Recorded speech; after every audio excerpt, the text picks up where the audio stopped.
We, the stakeholders to the Tumaini Peace Initiative, express deep concern over our country's deteriorating political and security situation as South Sudan entered the second extension of the transitional period on 22nd February 2025.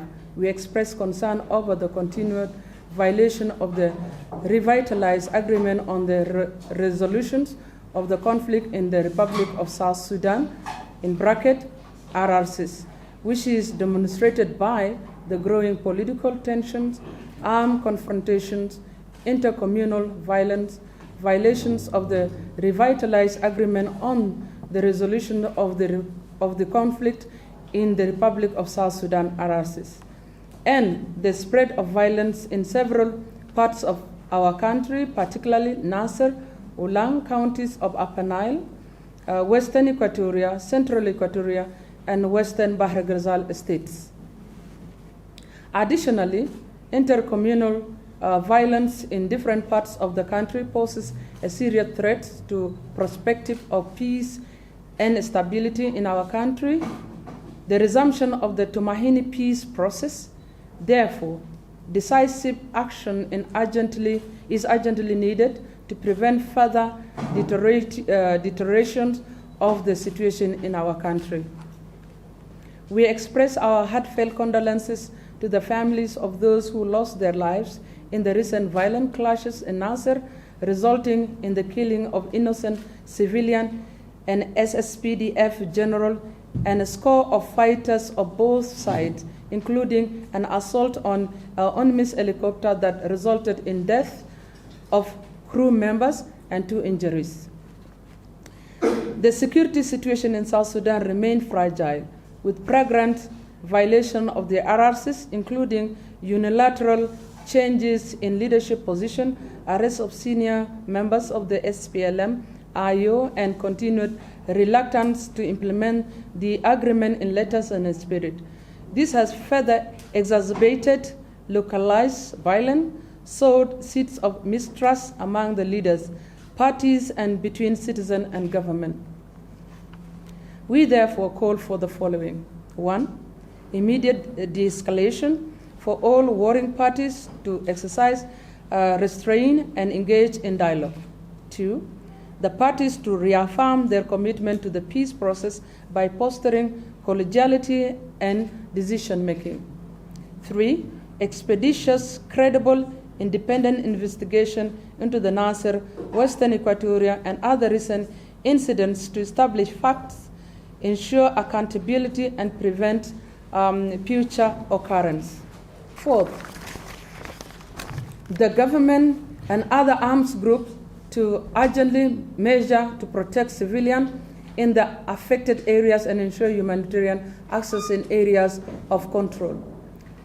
5, deployment of the first batch of the necessary unified force, which is in bracket NUP, unification of the middle and lower echelon of the command, and accelerating the second phase of the security arrangement to complete the security arrangement as per Chapter 2 of the RRCs.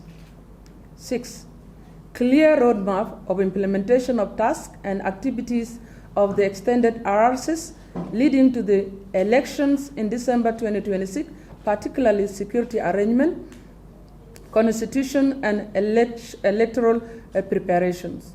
7, therefore, the people of South Sudan to actively participate in the transitional process, demanding greater transparency and reject violence. 8, IGAD, African Union, UN, Troika, and the broader international community to step up diplomatic and political engagement with all parties to implement the peace agreement and avoid inflammatory actions that can return the country to war. 9, IGAD head of states and government to immediately convene an extraordinary summit in Juba to persuade the principals to engage in dialogue to break the deadlock in the implementation of the RRCs. 10, immediate convening of the Tumaini Peace Initiative to include the talks to achieve inclusive peace as per the IGAD resolution of the 43rd Extraordinary Summit of Heads of States and Government on the political situation in South Sudan, dated 12 March 2025. 11.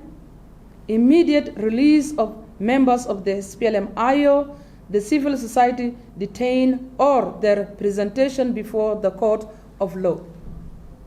In conclusion, while we recall the President's commitment and promise of the not taking the country back to war, we are concerned that the current political and security situation in South Sudan puts the country on the brink of war. We urge the political leadership of the country to have the will and commitment to reverse this dangerous trajectory in our country. We further recognize support of the international community and the region to accompany South Sudan on this path for peace and stability. We reaffirm our commitment and support for peaceful resolution of conflict in our country as stakeholders. Thank you. So I will take this opportunity to urge the leaders of South Sudan to lead, to take leadership. And one of the roles as a leader is to ensure safety of your population. Implementation, there is this thing that people keep saying that lack of implementation is due to political will. Where do people buy political will? It requires leadership for them to ensure if they want to implement the peace agreement, they will implement it. So for the sake of the citizens of South Sudan, implement peace. Right now in South Sudan, we are still also unsure of the facts. Because right now we have two credible voices saying two different things. So there are two sides of the truth, and for us we can't answer. Our government spokesperson in South Sudan denied presence of UPDF. So for us we can't answer that, but what we can stand with is our stand on peace being the priority right now, and our belief in the regional leaders to be able to act in ensuring, as guarantors of the peace agreement, in ensuring that peace holds in South Sudan. We believe in regional leaders. They have the capacity to call and put our leaders to continue with dialogue. And finally, in the statement, you saw one huge ask that we have. One huge call that we have is for the immediate convening of the Tumaini Peace Initiative. In the case of South Sudan, we did not defeat anybody, so we have multiple armies. So the second question was by Andrew Makur, which country in Africa would be near to our context? And they say probably Angola. Those of you heard about John of Sambibi and so on. Four armies in Angola. I don't know whether they manage now, I don't know. So the question now is, how can you help South Sudan to have a unified army? It's in the chapter 2 of the agreement. You have heard about phase 1, not completed or partly done, and now we are saying let us do part 2. So if UPDF can actually go and help technically, that will be welcome, together with other forces, rather than maybe fighting. So we need technical support to create our own unified army of South Sudan. That process started, but it was not finished.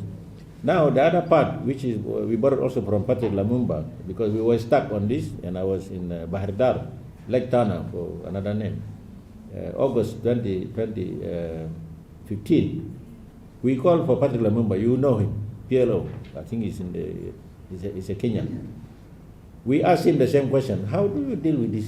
You are somebody, you are a scholar, you have learned a lot of things. He said, first, you have to accept that these people have fought, sacrificed without any salary for 21 years. They were in the bush to get South Sudan. Now, instead of calling them, you are corrupt, you are what, you should thank them for the sacrifice. So the way you do this, you prepare a retirement package. You have a retirement package, and then approach those who are already like my age, over 70, and say, now, General, thank you very much, you have done very well, this is our gift to you. And then you leave this seat honorably. And then he said, don't leave them also idle, because they've been used to generals, His Excellency, honorable, So while they're eating their gift, you should keep them busy, like Thabo Mbeki, of South Africa. He mentioned this.